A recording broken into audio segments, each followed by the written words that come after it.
2020 கேரளாவில் ஒரு பெரிய சவாலை உருவாக்கின ஒரு கேஸ் வந்து கேரள போலீஸ், அது பிறகு வந்து கேரள ஸ்பெஷல் பிரான்ச் போலீஸ், இவங்களுக்கெல்லாம் அந்த அந்த அந்த அந்த கேஸ் மாறி மாறி மாறி போய் அதன் பிறகு அது எப்படி கண்டுபிடிச்சாங்க, பெரிய சவாலான ஒரு விஷயம்.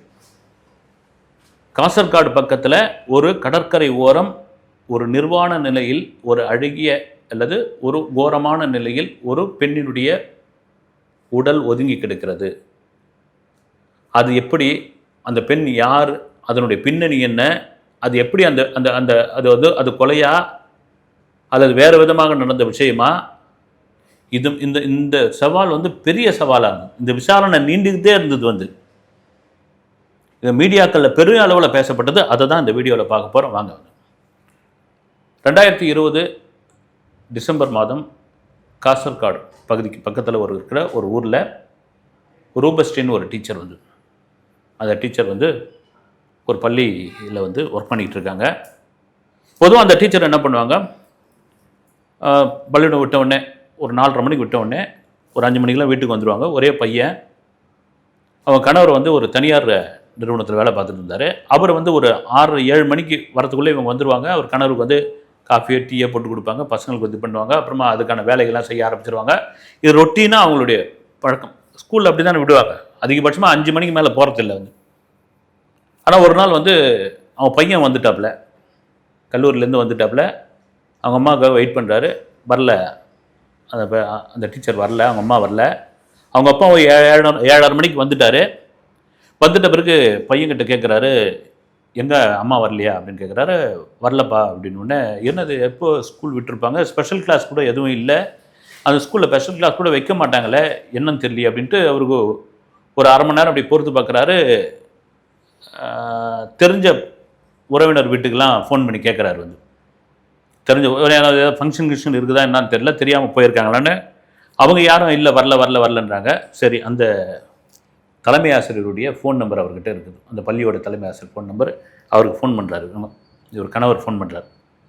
இது மாதிரி ரூபஸ்ரீயோடைய கணவர் பேசுகிறேங்க, இன்னும் வீட்டுக்கு வரல, எப்போ கிளம்புனாங்க அவங்க அப்படின்போது அவர் கொஞ்சம் அதிர்ச்சியாக, ஏங்க 2:30 மணிக்கு அவங்க வந்து பர்மிஷன் வாங்கிட்டு அவசரமாக கிளம்பி ஓடினாங்க. அவங்க போனதை பார்த்தா பயங்கர வேகமாக ஓடினாங்க. யாருக்கும் என்னவோன்னு கேட்கலான்னு பார்த்தா அதுக்குள்ளேயே அவங்க சொல்கிறதுக்கு கூட நேரம் இல்லாமல் கிளம்பிட்டாங்க அப்படின்பொழுது இவருக்கு பயங்கர ஜெர்க்காச்சு. வந்து மதியம் 2:30 மணிக்கு கிளம்புனவங்க இன்னும் வரலையான்னு பையனும் வந்து அதிர்ச்சி ஆகிட்டான். ஒன்றும் இல்லை எதுவும் ஆகாது, இருப்பான்னு சொல்லி அன்றைக்கி நைட் பூரா அப்பாவும் மகனும் தூங்கலை. எங்கெங்கேயோ ஏதோ இடத்துல விசாரிக்கிறாங்க. தனக்கு தெரிஞ்ச கேரளாவில் உள்ள வெளியூரில் இருக்கிற சொந்தக்காரங்கள்லாம் கூட கேட்குறாங்க, யாருமே இல்லை, வரல அப்படின்றாங்க. வந்து அந்த பெண்ணுடைய ஃபோனு வந்து சுவிட்ச் ஆஃபில் இருக்குது, என்னென்னு இது பண்ண முடியல. சரி, மறுநாள் காலையில் கடகடன்னு அவர் அந்த பள்ளிக்கூடத்துக்கு போகிறாரு. போயிட்டு சக ஆசிரியர்கிட்ட விசாரிக்கிறார். வந்து விசாரிக்கும் போது அவங்களும் இதே விஷயம் தான் சொல்கிறாங்க.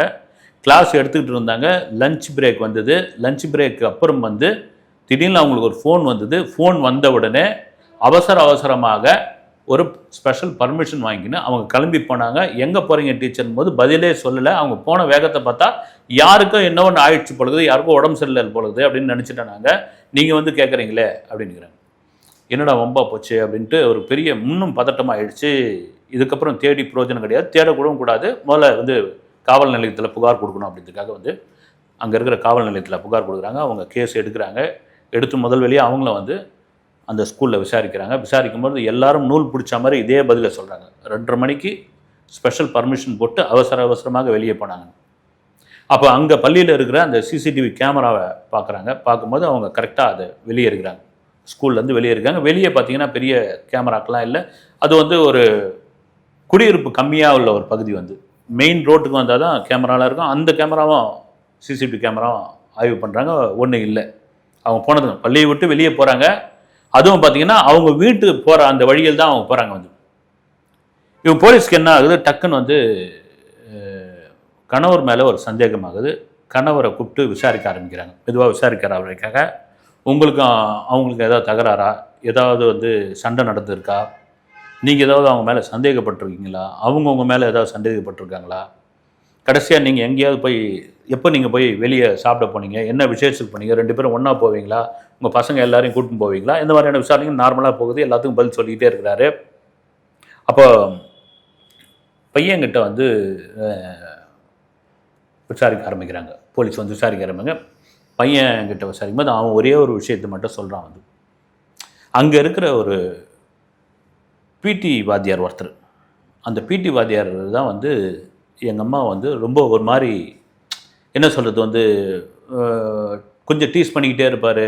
திடீர்னு எங்கள் அம்மாவுடைய மொபைலை பிடுங்கி அதை பார்ப்பார்.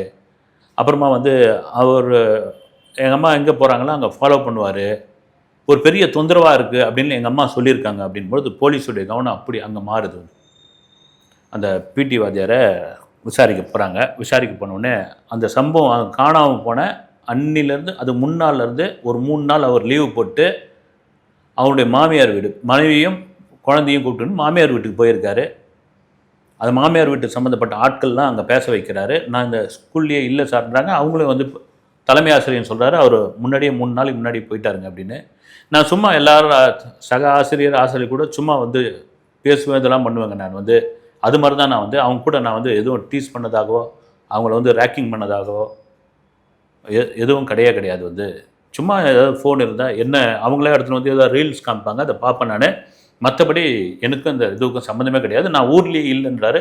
ஓகே, அந்த இது எடுத்துக்கிறாங்க. அவங்க எடுத்துக்கிட்டு என்னடா எங்கே போனாங்க அந்த லேடி அப்படின்ற அளவுக்கு போலீஸ் விசாரிக்க ஆரம்பிக்கிறார்கள். மறுபடியும் வந்து சந்தேகம் இந்த கணவன் மீது தான் வருது. வந்து இந்த கணவன் மீது தான் வந்து கொஞ்சம் அவர் வந்து அந்த சம்பவங்கள்லாம் முன்னுக்கு பின் முரணாக வந்து சொல்லிக்கிட்டே இருக்கிறாரு. திரும்பவும் அந்த பையன்கிட்ட விசாரிக்கிறாங்க. உங்கள் அம்மாவுடைய வேறு ஏதாவது ஒரு ஃபோன் இருக்குமா, இல்லைன்னா ஒரே ஃபோன் தான் யூஸ் பண்ணுறாங்க அப்படின்றாங்க. அந்த ஃபோனுடைய சிக்னலை வந்து ட்ராக் பண்ணி பார்க்குறாங்க. அது பள்ளிக்கு வெளியே கொஞ்சம் தூரத்தில் போன பிறகு அதனுடைய சிக்னல் கட் ஆகிடுது. அதுக்கப்புறம் அது எந்த ஏரியாவை காட்ட மாட்டேங்குது. ரொம்ப அந்த ஸ்கூலுக்கு அருகாமையிலே வந்து இப்படியா போயிட்டு இருக்கும்பொழுது போலீஸ்க்கு வந்து ஒரு ஃபோன் ஒன்று வருது. அந்த காசர்காடு கடற்கரையை ஒட்டிய ஒரு பகுதியில் ஒரு பெண்ணுடைய பிணம் வந்து நிர்வாண நிலையில் வந்து ஒதுங்கி இருக்குது அப்படின்னு. உடனே பரபரப்பு வராங்க, வண்டி எடுத்துகிட்டு போகிறாங்க. போயிட்டு பார்த்தா அவங்களுக்கு ஒரு பெரிய அதிர்ச்சியாக இருக்குது. அப்படி ஒரு அலங்கோலமாக அந்த இது இருக்குது. உடனே அதெல்லாம் சுற்றி அப்படி எடுத்து பார்க்குற போது பார்த்திங்கன்னா இன்னும் பயங்கர அதிர்ச்சியாக இருக்குது.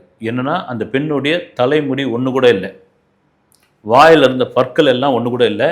இந்த தலைமுடியை யார் இவ்வளோ பிடுங்கியிருப்பாங்க, இந்த பற்களை யார் எடுத்திருப்பாங்க?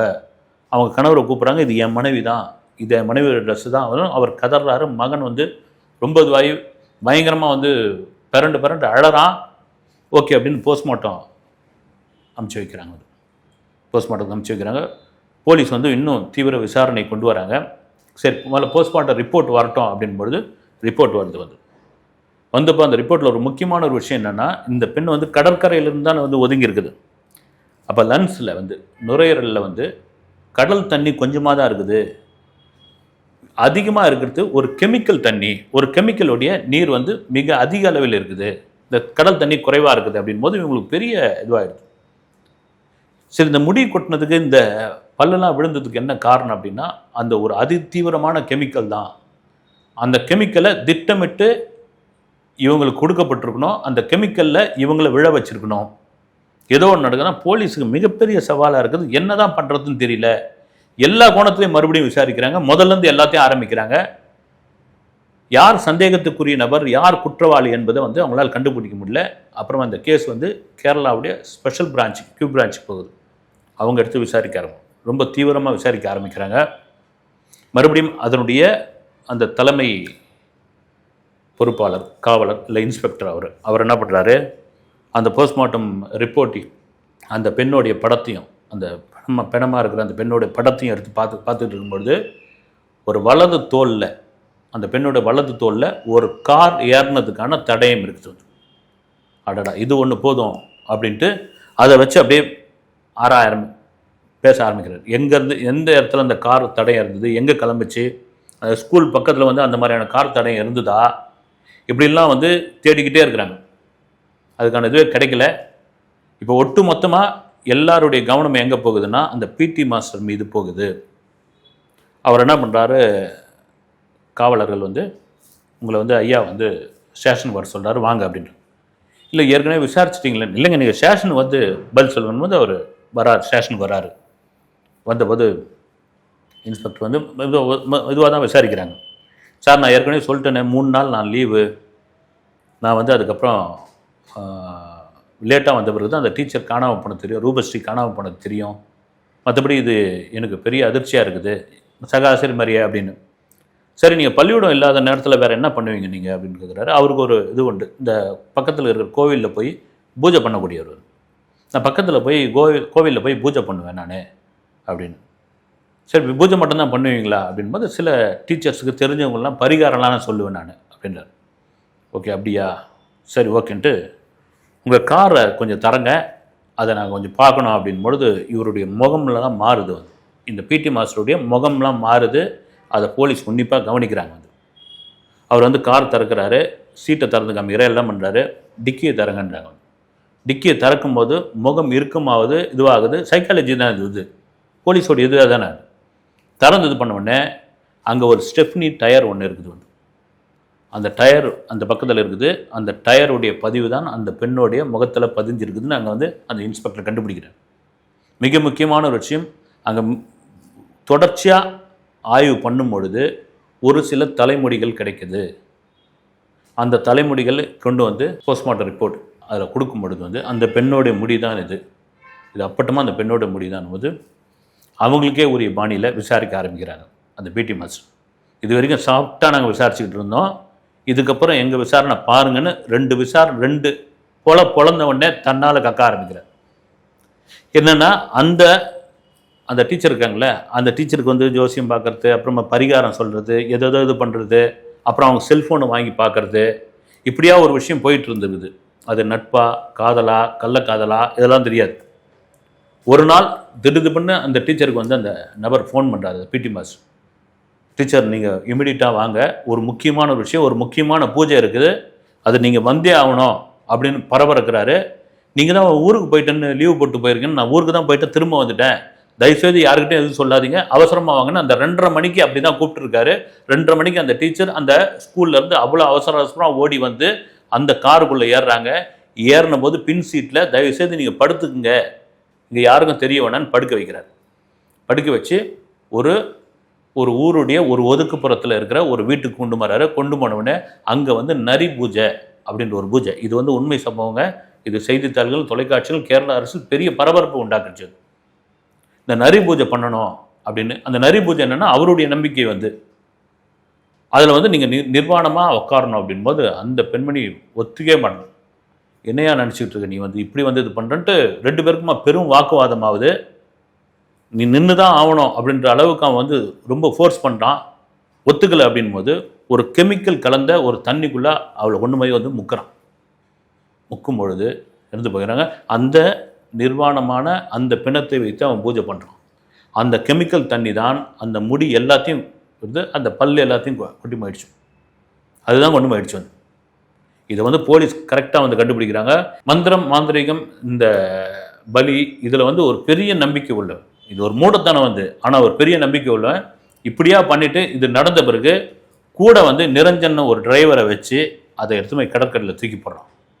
இந்த கெமிக்கல் அவன் பயன்படுத்துறதுக்கு காரணம் என்னென்னா, தன்னை யாரும் கண்டுபிடிக்க முடியாது, இது எல்லாம் வந்து இந்த அடையாளம்லாம் இல்லாமல் போயிடும், போலீஸுக்கு ஒரு திணறலாக இருக்கும், அவ்வளோ சீக்கிரம் இந்த கேஸை வந்து அவங்க வந்து ஹேண்டில் பண்ண முடியாது, ஒரு கட்டத்தை இவங்க வந்து அந்த ஃபைலை மூடிடுவாங்க அப்படின்னு அவன் நினச்சிருக்கிறான். ஆனால் போலீஸ் சுற்றி வளைச்சி எல்லாத்தையும் இடத்துலையும் பிடிச்சி ஒரு இடத்துல குற்றவாளியை கண்டுபிடிச்ச பிறகு பேரதிர்ச்சி ஆகிடுது.